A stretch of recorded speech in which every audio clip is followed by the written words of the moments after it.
जिन लोगों ने घर में घुस के हत्या की रीटा जी, उनको निश्चित तौर पे इस बात की सजा मिलनी चाहिए।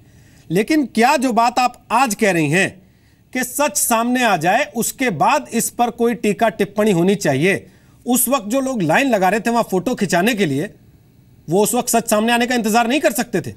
उस वक्त तो सबने एक राय एक सुर में कह दिया कि ये देश असहिष्णु है, इस देश के जो बहुसंख्यक है वो इस तरीके से व्यवहार कर रहे हैं। नहीं, और तीसरी बड़ी बात ये कि गौमांस नहीं था तो किस लिए ये सब ड्रामा हुआ, ये सब कहा गया, तब ऑन रिकॉर्ड कहा गया।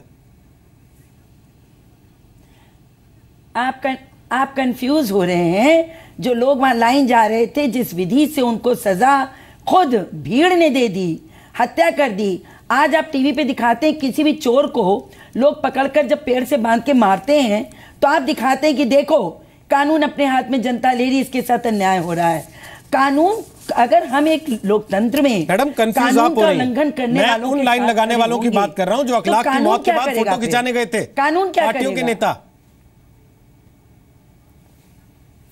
भाई उसकी मौत गलत हुई, उसको सजा देने का अधिकार ग्रामवासियों को नहीं था। वो थाने में जाते, थाने में रिपोर्ट कराते, उसको अरेस्ट करवाते, मांस पकड़ा जाता, उसकी जांच होती, गौ हत्या पे जो धाराएं लगती हैं देश में कानूनी वो लगती, वो जेल जाता।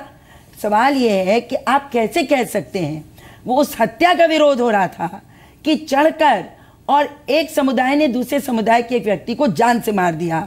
अगर आप इसको ठीक ठहराते हैं तो मैं आपके विवेक पर भी मुझे प्रश्न चिन्ह रीटा जी, फिर वही बात, मैंने पहली लाइन में ये बात कह दी थी और बार बार कह रहा हूं कि हत्या गुनाह है, लेकिन प्रेम शुक्ला सियासत के लिए तथ्यों को देश से छुपाना क्या गुनाह नहीं है? सियासत के लिए गौ मांस को मटन बनाना ये कौन सा समाजवाद है? गुनाह है।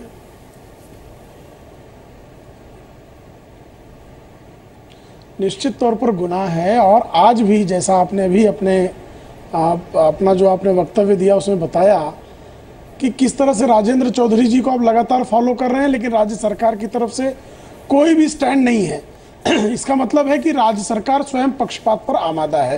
पूरे घटनाक्रम में आपको ध्यान होगा कि मोहम्मद आजम खान जो कैबिनेट मंत्री हैं और अखिलेश सिंह यादव की सरकार में सबसे प्रभावशाली व्यक्ति माने जाते हैं, वो इस मामले को संयुक्त राष्ट्र तक ले जाने की धमकियां दे रहे थे। क्रिया अखलाक की हत्या को कोई जस्टिफाई नहीं कर सकता, बेहद दुर्भाग्यपूर्ण घटना थी। लेकिन इस बात को भी देखना होगा कि एक लोकतंत्र को भीड़ तंत्र में तब्दील हुआ क्यों?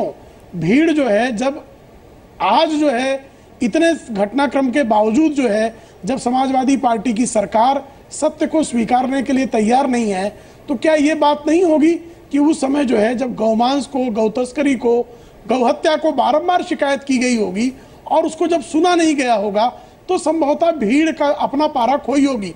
भीड़ को पारा तब भी नहीं खोना चाहिए, क्रिया पर प्रतिक्रिया नहीं करनी चाहिए, कानून को हाथ में नहीं लेना चाहिए, एक मनुष्य की जो है जान नहीं ली जानी चाहिए।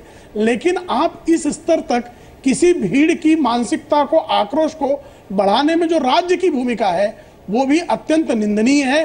और सबसे बड़ा निंदा का उसमें यह पक्ष है कि पूरा घटना, अगर वहां गौ हत्या हो रही है तो उसके लिए भी जिम्मेदार जो है वो राज्य सरकार है। गौ हत्या के करके अगर किसी ने वहां अपने घर में मांस रखी है और उसको भीड़ अगर जाकर उसकी हत्या करती है, उसके लिए भी राज्य सरकार जिम्मेदार है। लेकिन कांग्रेस के लोगों ने और सेकुलर ब्रिगेड ने जिस तरह से इसमें केंद्र सरकार की घेराबंदी की, वो अपने आप में विकृत सांप्रदायिकता का आदर्श उदाहरण है कि आपने असहिष्णुता की पूरी बहस, अपराध किसका? राज्य सरकार की। विफलता किसकी? राज्य सरकार की। दोष किसका? राज्य सरकार का। असहिष्णु आप कह किसको रहे थे? केंद्र सरकार को। पुरस्कार वापसी कर किसके विरुद्ध में रहे थे?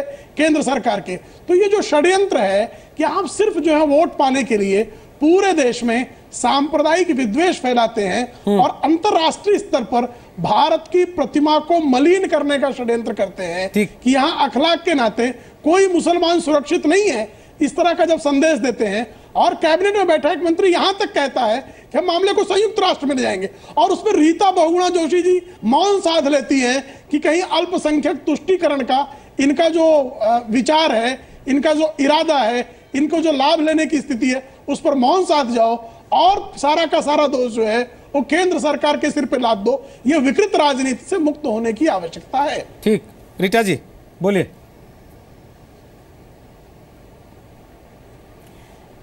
प्रेम प्रकाश जी, विरोध इस बात का था कि आपके मंत्रियों ने वहां जाकर गांव में जिस तरह से बहुसंख्यकों को भाषण दिया और जिस तरह से उनके वो पक्ष में खड़े हुए, जिस तरह से उन्होंने भीड़ तंत्र के इस बहुत कौन मंत्री था, कृपया नाम बताएं। गैर कानूनी काम को किस मंत्री ने इस तरह का भाषण दिया? जिस तरह से आपकी सरकार चुप रही, जिस तरह से आपकी सरकार चुप रही, भाषण दिया, कृपया नाम का उल्लेख कर जनता पार्टी। आप तो मंत्रियों कह रही हैं, एक मंत्री का नाम बता दें। मुझे आप जब बोल रहे थे मैं नहीं बोली। एक मंत्री का नाम बता दें, मैं आपको चुनौती देता हूं जिसने हत्या को जायज ठहराया हो। मैं महेश जी, नहीं, सिर्फ मैं आपसे प्रतिप्रश्न कर रहा हूं। महेश जी का भाषण, आपके मुजफ्फरनगर से आपके सांसद की का वक्तव्य बिल्कुल गलत कर रही हैं आप। महेश जी ने कोई ऐसा भाषण नहीं दिया, फिर से देख लीजिए। संगीत सोम अरे रुक जाइए, निकाल के देख लीजिएगा कि महेश शर्मा ने क्या कहा। सोम नहीं, आप झूठ का पुलिंदा बांट रही हैं। क्या कहा और बलियान जी ने महेश शर्मा ने क्या कहा था, आप मुझे रेखांकित कर दीजिए। डॉक्टर महेश शर्मा ने अखलाक की हत्या को जिन लोगों ने मारा था, जिन लोगों ने मारा का परिवार उनके ही अस्पताल में इलाज। अच्छा, आप बोलो। भारतीय जनता पार्टी के कार्यकर्ताओं ने उकसाकर भीड़ को इकट्ठा करके इस अपराध को अंजाम दिया। अब मैं ये कहना चाहती हूँ, गौमांस रखना अपराध है, उसकी सजा है।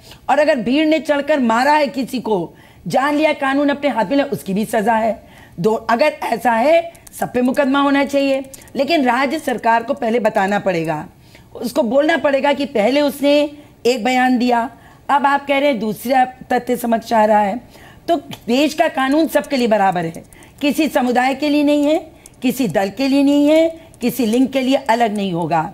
अगर देश के कानून का उल्लंघन होगा तो जो उल्लंघन करेगा उसको सजा दी जाएगी।